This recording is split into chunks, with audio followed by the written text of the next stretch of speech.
Hey there, welcome to Paper Muse. This is Teresa.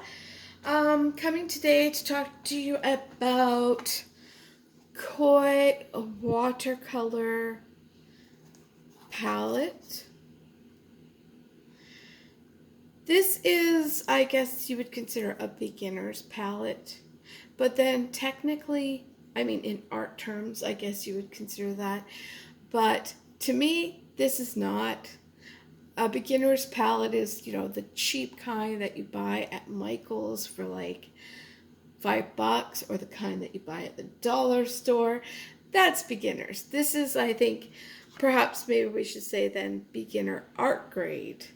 I'm not sure. But I do feel, I'll say it right up front, I think these paints are a bit chalky. They're not like, maybe that's why they're called beginner, because they still have a chalky feel to them. Probably not as bad as the cheap ones at Michael's, but they're not quite at the clear, vibrant, beautiful colors that I hoped they would be. So let me just show you. I'm going to get out my sketchbook here, or my watercoloring book. I'll flip to a new page. Alright, so what I do is I use my water brush. First I'll start by kind of clearing it up a little bit. It's still mucky. I never clean my palette. I always work with it.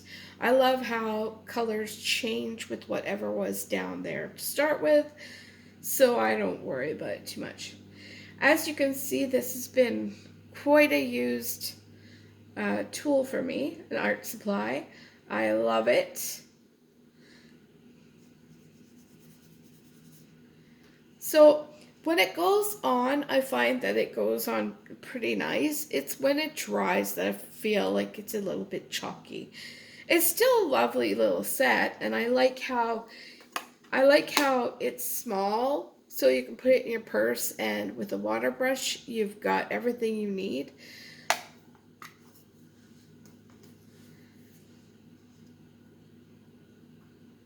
I do find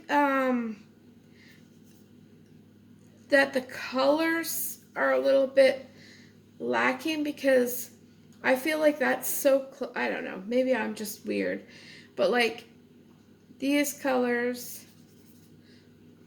are so close to each other. I mean, maybe not this one, but definitely that one, that I think that they could have offered a little bit different of a palette. But I mean, I get by because you got other colors that you can mix in there with them. So you can always change it up. Obviously, you can see my white has become a pink, because this is the color that is sorely missing, for me at least, in this palette. Instead of two blues, I definitely would have liked a pink. So my my white is always, endlessly always, a pink. But right now, because I put blue in with it, it's now a beautiful taupe. I don't know, what would you call that? I just love it. I love mixing color. It makes me really happy. The beauty of it makes me happy. But, well, what else can I say? I mean, I'm not an artist. I'm a person who plays around with paint and enjoys it for the heck of it.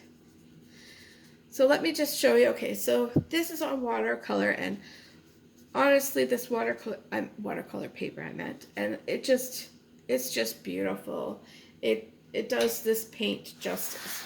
Let's have a look at a coloring book, which is often, I find this so relaxing. So this is what I often am doing with my watercolors. Yes, it's got lines. Let's see. Let's just do that leaf, because it's a big surface, and then I don't have to worry about coloring in the lines with you guys. So this paper obviously is a little bit less of a quality paper, so it will act a little differently. But still very pretty, right? I'm just going to color it all green, and then maybe add something later on when I come back to it. this movement, this way of putting down color is just so relaxing, and I love, see how you can already see the two tones that have come from it. I feel like it just makes it much more interesting because of the tonage. The tonage, what a technical term, hey. um yeah, you don't come to me for like real artistic advice. Just, I'm the type who just wants to play around and have some fun and not worry about it like, oh, I've got more color there now. What am I going to do? Well, with watercolor, it's great because you can just always transition it together. It's not picky of a medium, and I just like it. So there you go. There's another way that you could use it. So, I mean, obviously, I've used it up. I love this product.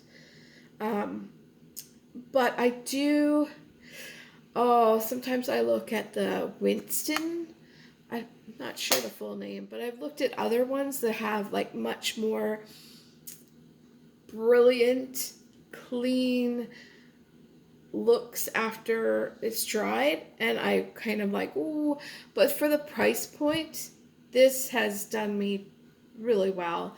The Winston ones are super expensive, and for me who's just coloring in a coloring book or just doing a layer for my art journal, which is pretty much going to be covered up, there's just no need for me to have that. So don't feel like you have to go for the most expensive thing out there.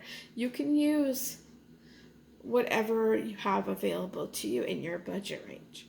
But feel free to splurge too. But that's the Koi Watercolors Pocket Field Sketchbox. Yeah, so it's meant to be a portable thing that you take around, and I love it. Whoops. Zooming out.